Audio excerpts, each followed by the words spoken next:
The snow fell in Sir, thick, can you tell silent Santa flakes we that moved? Christmas Eve, transforming the city streets into something almost magical.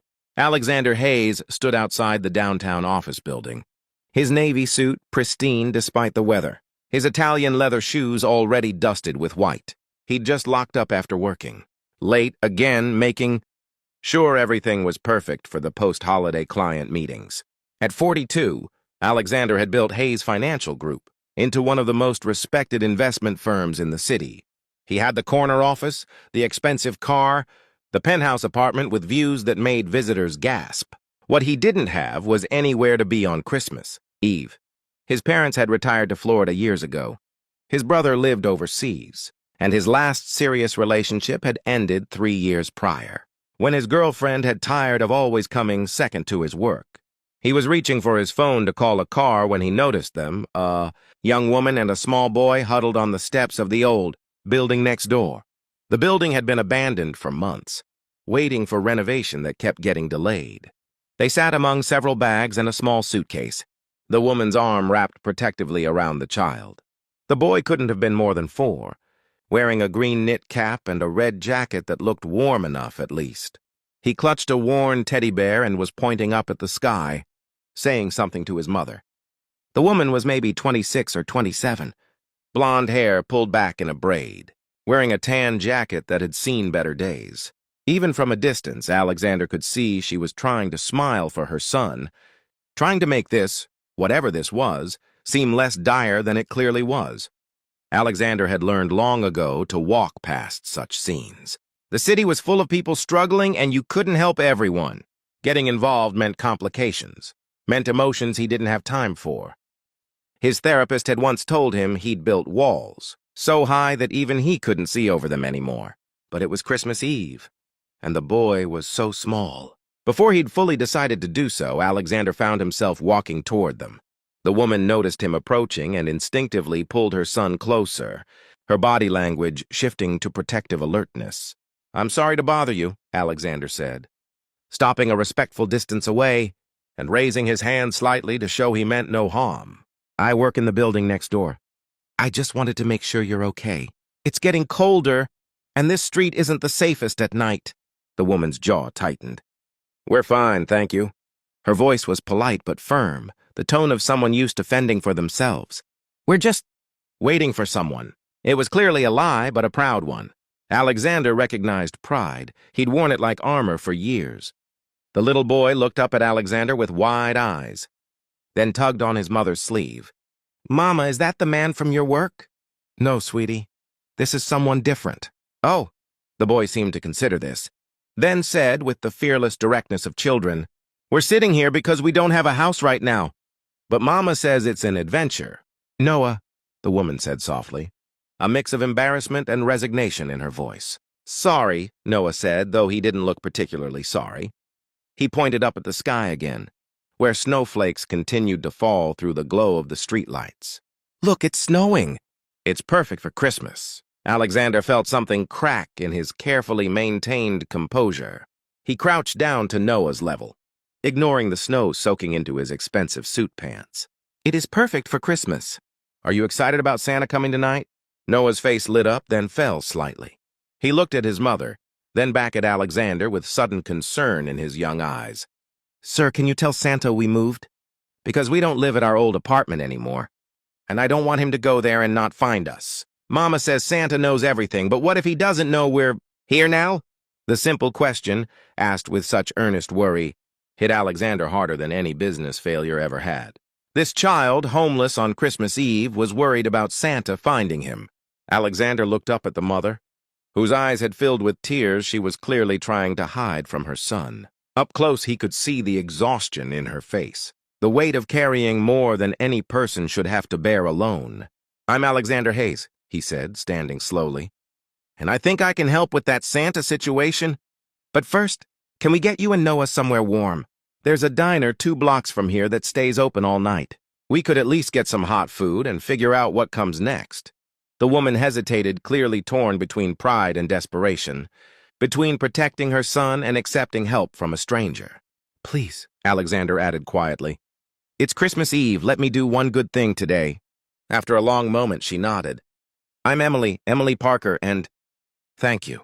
We've been sitting here for about an hour trying to figure out what to do. They gathered the bags. There weren't many, Alexander noted. Probably everything they owned, and walked to the diner. Noah chattered the whole way, pointing out Christmas lights and decorations, trying to spot reindeer in the sky, asking Alexander if he knew Santa personally. I don't know him personally, Alexander admitted as they settled into a corner booth. But I bet we can make sure he knows where to find you. Do you have kids?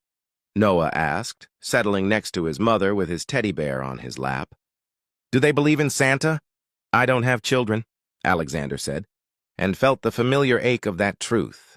Oh, you should get some. They're fun. Right, Mama?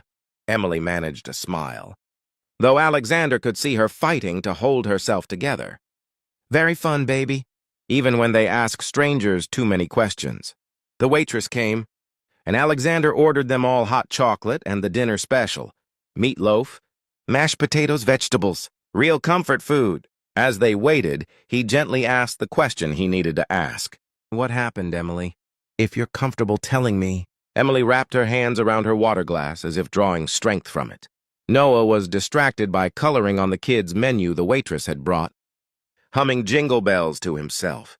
I work as a bookkeeper, Emily said quietly. Worked at Meridian Properties. You probably know it. It's one of the bigger real estate companies downtown. Alexander nodded. He knew of it. I've been there for 3 years. The pay wasn't great, but it was steady, and it had benefits. Noah and I had a small apartment in Riverside. Nothing fancy, but it was ours. She paused, her voice thickening. Last week, my boss called me into his office. Carson Price, he said they were restructuring, cutting costs. My position was being eliminated. No severance? Alexander asked, his business mind already calculating the wrongness of that. 2 weeks' pay, which sounds like something until you realize I'm a single mother with no family in the area, no savings because medical bills from when Noah was born ate through everything, and rent due on an apartment I could barely afford even with a job. Her voice cracked slightly. I used the severance to pay this month's rent, thinking I'd find something quickly. But it's Christmas week. Nobody's hiring. I made it to December 24th before my landlord said I had to be out. He'd rented the place to someone else starting January 1st, and he needed it empty. So today, Alexander prompted gently, today I packed what we could carry, put the rest in a storage unit I can't really afford, and left. I've been calling shelters all day, but they're all full. It's Christmas Eve. Everyone wants to help on Christmas Eve. But there are more people who need help than there are beds. She wiped her eyes quickly. I was trying to figure out if there was a church or somewhere that would at least let us sit inside, where it's warm. Then Noah would fall asleep, and I could make more calls, figure out tomorrow. Their food arrived, and Alexander watched Noah's eyes widen at the plate of hot food. The boy dove in with the appetite of someone who hadn't eaten much that day, or maybe longer. Emily, Alexander said carefully, what if I told you I might have a solution, at least for tonight? She looked at him warily. I'm not interested in anything that isn't. I mean, I appreciate your help, but nothing like that, Alexander said quickly, understanding her concern and feeling ashamed that she even had to worry about it.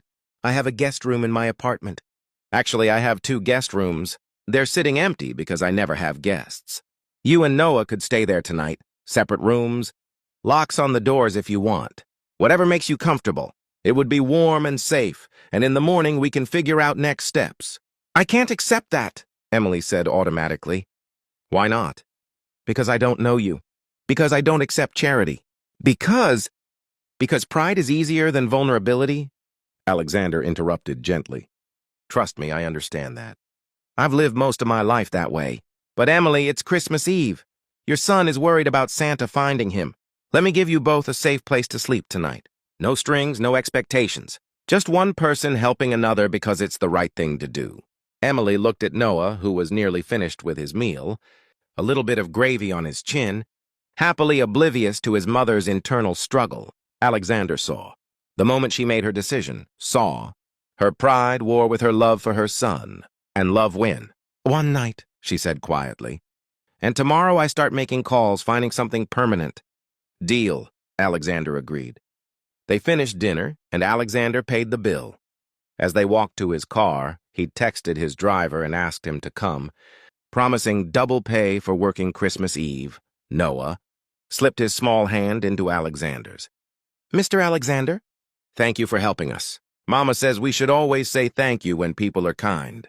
"Your mama is very wise," Alexander said, looking down at this child who'd lost his home but not his sweetness. The drive to Alexander's penthouse was quiet. Emily stared out the window at the decorated houses, the Christmas lights, the life she'd had until a week ago. Noah dozed against her shoulder, clutching his teddy bear. When they arrived at the building, Emily's eyes widened at the doorman, the marble lobby, the private elevator. "You live here?" "I do. It's a bit much, honestly. I bought it as an investment and ended up moving in." Alexander didn't mention that he'd bought it to prove something to his ex-girlfriend, to show that he could achieve the success they'd always talked about. By the time he'd closed on the property, she'd already